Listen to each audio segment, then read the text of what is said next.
नमस्कार, SBT news में आपका स्वागत है। पेश है राजस्थान जोधपुर बीकानेर जिले की बड़ी खबरें।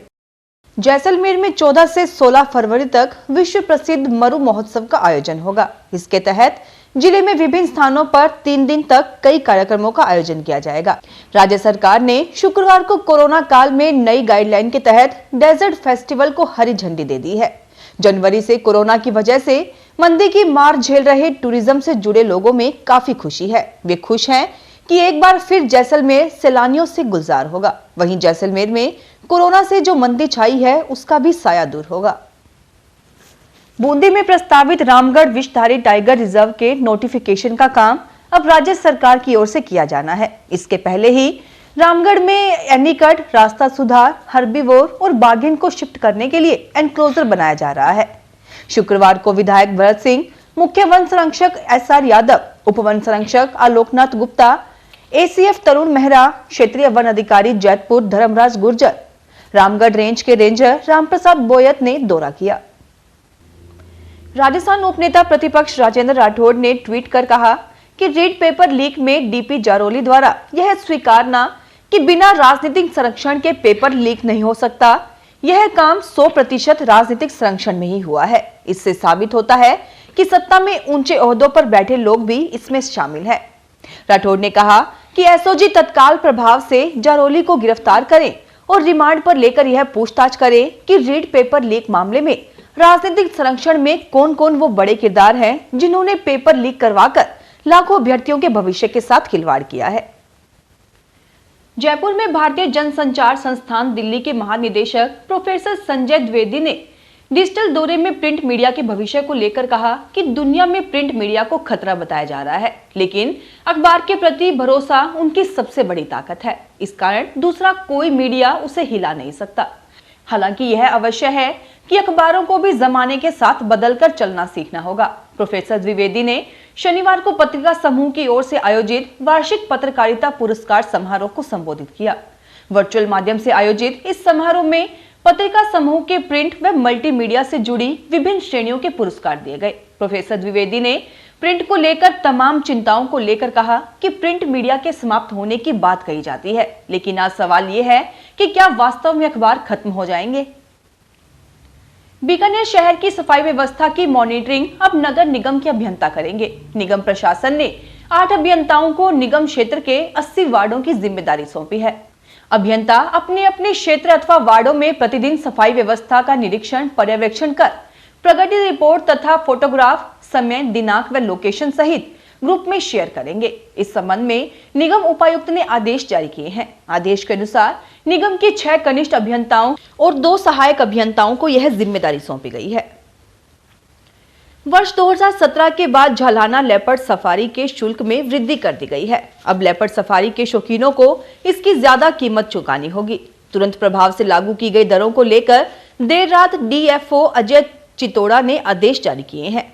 भारतीय पर्यटकों को अब झालाना में लेपर्ड सफारी के लिए प्रति पर्यटक 672 रुपए देने होंगे। जिप्सी की पूर्ण बुकिंग पर 4032 रुपए और हाफ डे सफारी के लिए 11438 रुपए देने होंगे। शिकार ओधी के लिए प्रति वाहन 750 रुपए अतिरिक्त शुल्क देना होगा। यही नहीं, बॉलीवुड सितारों, खेल जगत की हस्तियों और कॉरपोरेट जगत के लोगों को ध्यान में रखते हुए झालाना में जल्द ही प्रीमियम सेगमेंट यानी 50 लाख या उससे अधिक कीमत के वाहन भी पंजीकृत किए जाएंगे, जिनका शुल्क 4 गुना ज्यादा होगा। भविष्य में झालाना की दरें भी रणथंभौर की दरों में वृद्धि के अनुपात में बढ़ाई जाएंगी। जोधपुर जिले के भोपालगढ़ SDM हवाई सिंह यादव को सार्वजनिक मंच से पाली सांसद PP चौधरी की आलोचना करना भारी पड़ गया। टिप्पणी पर जोधपुर सांसद व केंद्रीय जल शक्ति मंत्री गजेंद्र सिंह शेखावत ने दिशा की बैठक में SDM को फटकार लगा दी। उन्होंने जिला कलेक्टर हिमांशु गुप्ता से कहा कि ऐसे लोगों को नौकरी में रहने का अधिकार नहीं है, इसे हटा दिया जाना चाहिए। कलेक्टर ने कहा कि इसके खिलाफ जांच करवा ली जाएगी। राजस्थान राज्य कर्मचारी चयन बोर्ड द्वारा फायरमैन सीधी भर्ती परीक्षा 2021 का आयोजन शनिवार को जोधपुर जिला मुख्यालय पर कड़ी सुरक्षा के बीच किया गया। इसमें जोधपुर शहर में 57 परीक्षा केंद्र बनाए गए। परीक्षा में अभ्यर्थियों को सवालों के साथ ही कड़ाके की सर्दी का भी सामना करना पड़ा। गाइडलाइन के अनुसार अभ्यर्थियों को coat, tie, muffler, jacket, jerkin, blazer पहनकर आना मना था।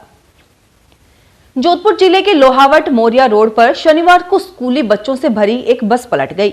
हादसे में करीब 35 बच्चे घायल हो गए। इनमें से गंभीर घायल 3 बच्चों को इलाज के लिए जोधपुर भेजा गया है। हादसा माधव गौशाला के पास हुआ। यहां अचानक एक टेम्पो सड़क पर सामने आ गया।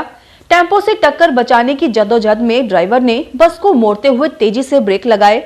इस प्रयास में बस अनियंत्रित हो गई और सड़क से नीचे उतरने के बाद पलट गई।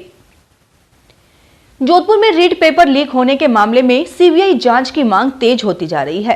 प्रतिदिन कोई न कोई संस्था संगठन इस मांग को लेकर प्रदर्शन कर रहे हैं। शनिवार को एबीवीपी की ओर से रीट पेपर लीक मामले की सीबीआई जांच की मांग को लेकर कलेक्ट्रेट के बाहर प्रदर्शन किया गया। साथ ही राज्यपाल के नाम जिला प्रशासन को ज्ञापन सौंपा।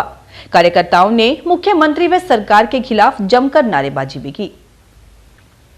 महात्मा गांधी की पुण्यतिथि से पूर्व शनिवार को जोधपुर नगर निगम की फायर ब्रिगेड की गाड़ियों द्वारा जोधपुर शहर के विभिन्न स्थानों पर लगी महात्मा गांधी और अन्य प्रतिमाओं को पानी से धोया गया। इसमें गांधी नेहरू विचार मंच ने सहयोग किया।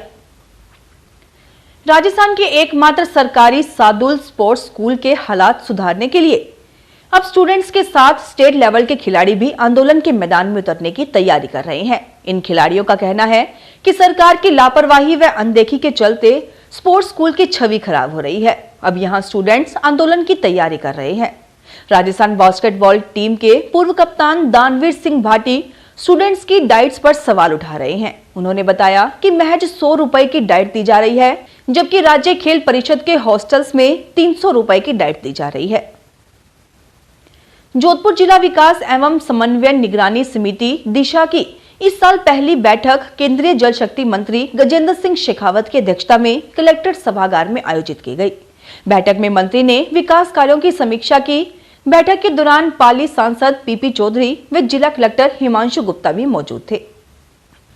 बीकानेर में गोचर ओरण व चारागाह की जमीन पर कब्जों को नियमन करने के राज्य सरकार के फैसले के बाद से बीकानेर में पूर्व मंत्री देवी सिंह भाटी शरह नथानियान गोचर भूमि में बेमियाद धरने पर 17वें दिन साधु संतों व धार्मिक कथाओं का आयोजन कर रहे हैं। शनिवार को धरना स्थल पर नानी बाई के मायरे की संगीतमय कथा का वाचन हुआ। वहीं गोभक्त महिलाओं का दिन भर भजन कीर्तन चल रहा है। जोधपुर में वीर दुर्गादास फ्लाईओवर पर एक हादसे में 2 युवक घायल हो गए। फ्लाईओवर पर तेज रफ्तार कार आगे चल रहे एक ट्रक के पीछे जा घुसी। कार का अगला हिस्सा पूरी तरह से ट्रक के नीचे फंस गया। कार में फ्रंट सीट पर बैठे 2 युवक उसमें फंस गए। दोनों युवकों को बाहर निकालने के लिए लोगों ने कड़ी मशक्कत की। लोगों ने एक हाइड्रो क्रेन की व्यवस्था कर ट्रक को ऊपर उठवाया और दोनों युवकों को बाहर निकालकर अस्पताल पहुंचवाया। फिलहाल इस बुलेटिन में इतना ही। फिर हाजिर होंगे और बड़ी खबरों के साथ। एसबीटी न्यूज के वीडियो देखने के लिए हमारे चैनल को सब्सक्राइब करें और नोटिफिकेशन पाने के लिए बेल आइकन को प्रेस करें।